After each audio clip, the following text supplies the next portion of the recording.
मैं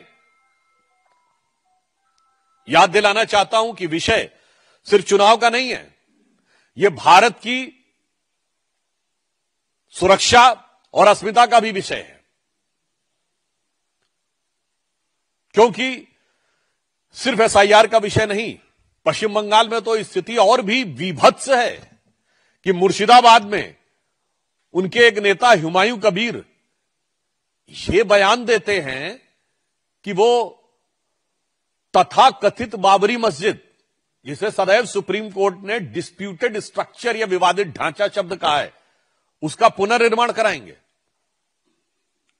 और इसके ऊपर या तो इंडी गठबंधन के लोग मौन हैं या समर्थन कर रहे हैं।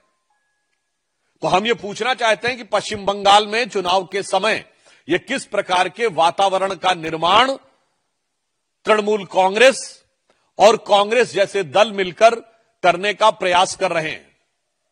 और जहां तक एसआईआर की व्यवस्था है, स्पेशल इंटेंसिव रिवीजन की जो व्यवस्था है, इस पर मैं कोट करना चाहूंगा कि यह पारदर्शी निष्पक्ष चुनावों के लिए कितनी आवश्यक है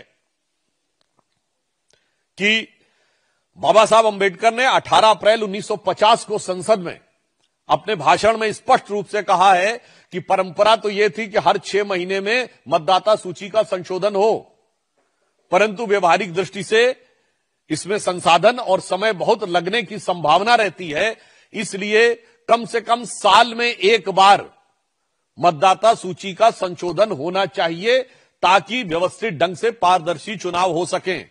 बाबा साहब Ambedkar in parliament of India on 18 अप्रैल 1950। और ये बताइए, लोग कहते हैं 20 साल बाद भी नहीं होना चाहिए। तो हम पूछना चाहते हैं कि संविधान बनाने वाले हमारे संविधान निर्माताओं ने और ड्राफ्टिंग कमेटी के चेयरमैन बाबा साहब अंबेडकर ने जो विचार व्यक्त किए थे, आप उसके खिलाफ क्यों खड़े हैं? अच्छा चलिए, आपको संविधान निर्माताओं के विचारों की कोई कदर नहीं है, तो ममता बनर्जी जी ने स्वयं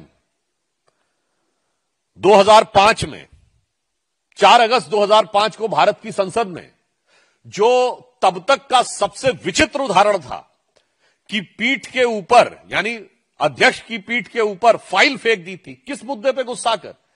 कि बांग्लादेशी घुसपैठियों के मुद्दे के ऊपर सदन में चर्चा करने की अनुमति नहीं दी जा रही थी। और उस समय की जो मीडिया रिपोर्ट्स अवेलेबल हैं, उसमें ममता जी ने संसद में 22 मिनट के अंदर 14 बार बांग्लादेशी घुसपैठियों का मुद्दा उठाया और आखिर में आक्रोशित होकर पीठ के ऊपर फाइल फेंक दी। मैं तृणमूल कांग्रेस से पूछना चाहता हूं कि आप ममता जी तब सही थी या अब सही हैं?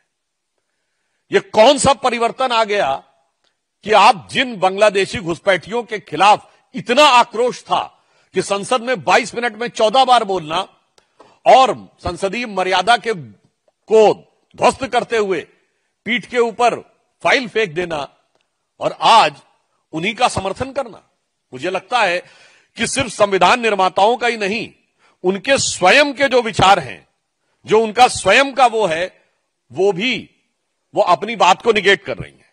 मैं एक और आज उन सूचियों में सही लोगों की पहचान क्यों आवश्यक है, सही लोगों की पहचान क्यों आवश्यक है, ताकि कोई विदेशी घुसपैठियों के माध्यम से भारत की सत्ता को हड़पने का प्रयास या किसी राज्य में सत्ता को हड़पने का प्रयास न करे।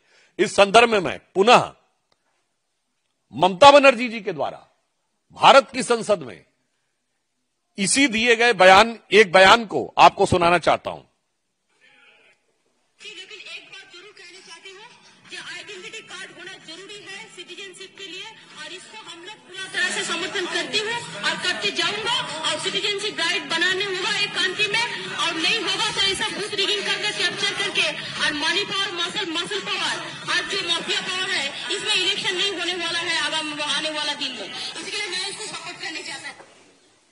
अब बताइए, वो स्वयं कह रही हैं कि आइडेंटिटी स्थापित होनी चाहिए, क्योंकि उस समय आई कार्ड ही होते थे। सही मतदाता कौन है इसकी पहचान होनी चाहिए, अन्यथा मनी पावर, मसल पावर और बूथ रिगिंग के द्वारा चुनाव को कैप्चर करने का प्रयास किया जाएगा। और आज दुख का विषय है कि बिहार का चुनाव इतने अच्छे ढंग से संपन्न हुआ। किसी दौर में बिहार के चुनाव में बहुत सारी हिंसा की घटनाएं आती थी, कुछ नहीं हुआ। आज पश्चिम बंगाल के ही चुनाव में सबसे ज्यादा हिंसा की घटनाएं आती हैं। तो अब पूछना चाहते हैं कि ममता जी आप तब सही बोल रही थी या आज सही बोल रही हैं, या जो चरित्र दिख रहा है इंडी गठबंधन का, कांग्रेस पार्टी का और तृणमूल कांग्रेस का, इसी कारण से भारत की राजनीति में विश्वसनीयता का संकट उत्पन्न हो जाता है। For more of such videos do like, share and subscribe to ET Now Swadesh।